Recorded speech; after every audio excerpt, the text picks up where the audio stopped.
আসসালামু আলাইকুম ওরহমতুল্লাহি ওয়াবারাকাতুহ। প্রিয় দর্শক মণ্ডলী, আজকের গল্পটি হচ্ছে যে এই মাসটা হচ্ছে রমাদান মাস। এই মাসের অনেক বরকত।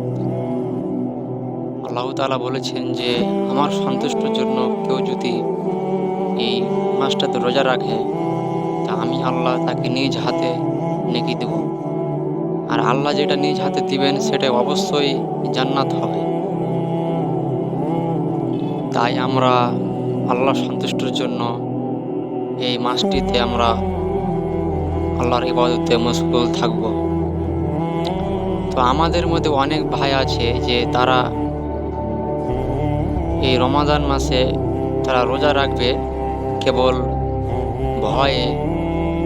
কেউ তাকে ভয় দেখিয়েছে বা কারোর দেখা দেখি কেউ রাখছে তার পাশে, সে হয়তো তার দেখা দেখি রাখছে, অথবা তাকে কেউ রাখতে জোর করেছে। কিন্তু সে অনেক ভাই আছে যে সে নিজ স্ব ইচ্ছায় আল্লাহর সন্তুষ্টির জন্য সে রোজা রাখছে না। তো যে ভাই এইগুলো করছে, যে যাদেরকে জোর করে যারা নিজ স্ব ইচ্ছায় আল্লাহ সন্তুষ্টির জন্য যারা রোজা রাখছে না, তারা এই রোজা রেখে তাদের কোনো লাভ নেই। যেমন কেউ যদি দান করে, যদি মানুষকে দান করে মানুষকে দেখানোর জন্য, এবং কেউ যদি এই পৃথিবীতে সেলিব্রিটি হওয়ার জন্য কোনো ভালো আমল করে, তো আল্লাহ তাআলা তার প্রতিদান এই পৃথিবীতেই দিবে, তাকে পরকালে দিবে না।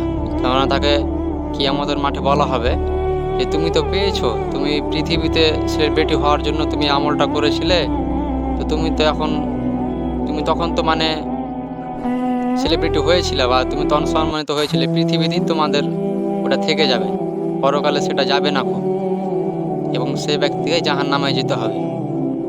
তো আমি তাই বলছি যে আল্লাহর সন্তুষ্টির জন্য রোজা রাখছে না, তাকে অবশ্যই আল্লাহ জাহান্নামে দিবেন।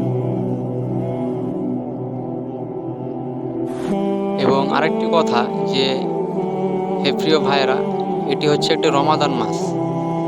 আল্লাহ তাআলা এই মাসটিতে অনেক বরকত এবং রহমত রেখেছে। তাই তোমাদেরকে বলছি যে আসো এই মাসটিতে আল্লাহর ইবাদতে মশগুল থাকি। এই মাসটিতে নয় শুধু। আর হ্যাঁ, আরেকটি কথা, যে কোনো মানুষ যদি সারা বছর সে 5 ওয়াক্ত সালাত আদায় করছে না এবং কি করেনি, অথচ সে রমাদান মাস আসলেই সে 5 ওয়াক্ত সালাত আদায় করে এবং রমজান মাসে সে রোজা পালন করে, তো তার কি ওগুলা কাজে লাগবে? যেহেতু তাকে আল্লাহকে সে পুরো 11টি মাস আল্লাহকে কখনো মনে করছে না, তাকে কেউ ভয় করছে না, তো সে কি এই একটা মাসে কি সে সফল?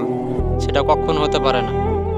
আল্লাহ তাআলা তো পুরো বছরটাই তার জন্য ইবাদতের জন্য, সব কিছু তো আল্লাহরই। আল্লাহ তো আমাদেরকে ইবাদত করার জন্যই তো বানিয়েছে। তো অবশ্যই আমরা শুধু রমাদান মাস নয়, আমরা পুরো বছরটাই বা যতদিন আমরা বাঁচবো ততদিনই আল্লাহর ইবাদতে মশগুল থাকবো।